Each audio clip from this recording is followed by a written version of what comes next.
Smile, Mom. Sorry. She didn't say she was recording me like this. An anonymous quote mentions you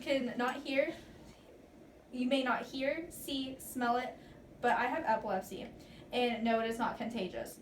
With this being said, we will move on to our topic today.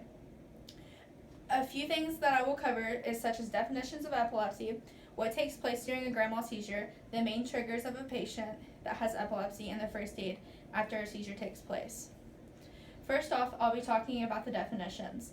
A seizure is an electrical message being passed from one neuron down to another in the muscles of the body. Epilepsy is officially defined as recurrent, 2 or more seizures, unprovoked and by immediate indefensible cause. So if you go to the hospital when you have one seizure, they're not going to diagnose you immediately.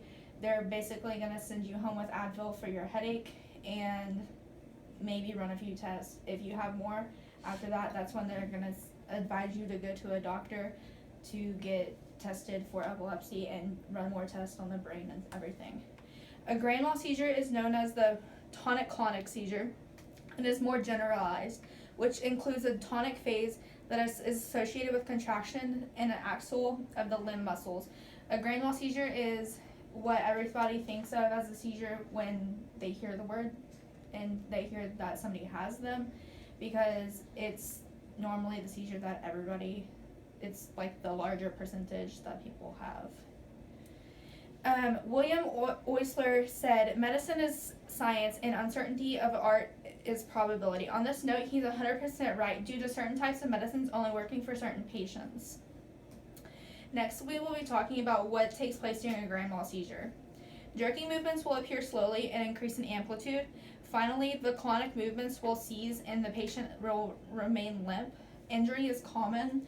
Normally, people will hit their head or scratch themselves when they fall. Urinary may occur. Sometimes people even throw up when they have seizures. Just depends on the patient. Confusion and disorientation are usual when the patient wakes. I know when I have a seizure, I've tried to send a text message after some, and they make absolutely no sense to the people that are reading them, but when in the moment, it makes perfect sense to me.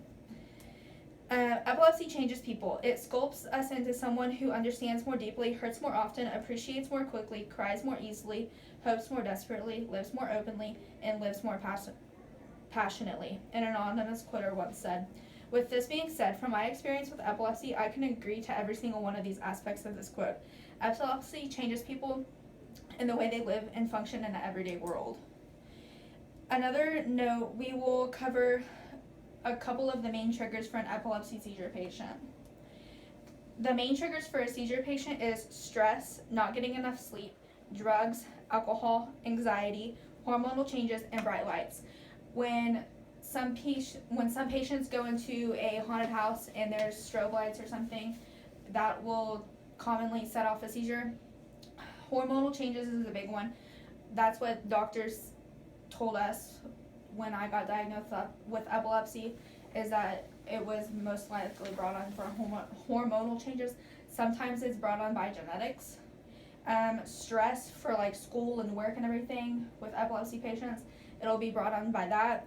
And not getting enough sleep. I've come back from dance competitions during high school and not gotten enough sleep throughout that week, and then slept for days after that and woken up and had a seizure immediately. Safety means first aid to uninjured people, an anonymous quoter once said. First aid for a patient suffering from a seizure is you have to time the seizure. After 5 minutes, it immediately becomes a hospital trip due to it causing brain damage. If the patient remains unconscious for 30 minutes or longer, it can also cause brain damage. It is recommended to follow up with a treatment at the hospital or investigation as well as other treatments.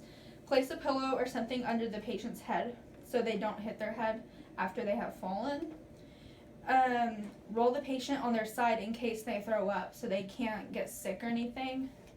Do not stick anything in the patient's mouth restraining them, because the patient will like lock their jaw or something and they can hurt you. Call 911 for medical attention and remain with the patient. Remaining with the patient is really important because if anything else was to happen, you're the only one that will be able to see it. And so when you go to the hospital and the doctor asks you what's going on, the patient's not going to know.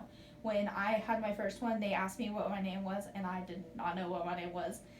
And I mean, it's like the normal questions they ask you, like your name, the date, when's your birthday, and all that. I didn't know anything. So first aid for that is really important. In conclusion, with today's topic, I've covered a few things such as the aspects of a seizure, epilepsy, and the grand mal seizures in the first aid, such as what takes place during a grand mal seizure, the main triggers for a patient, and again, the first aid. I think that's all. So yeah, thank you.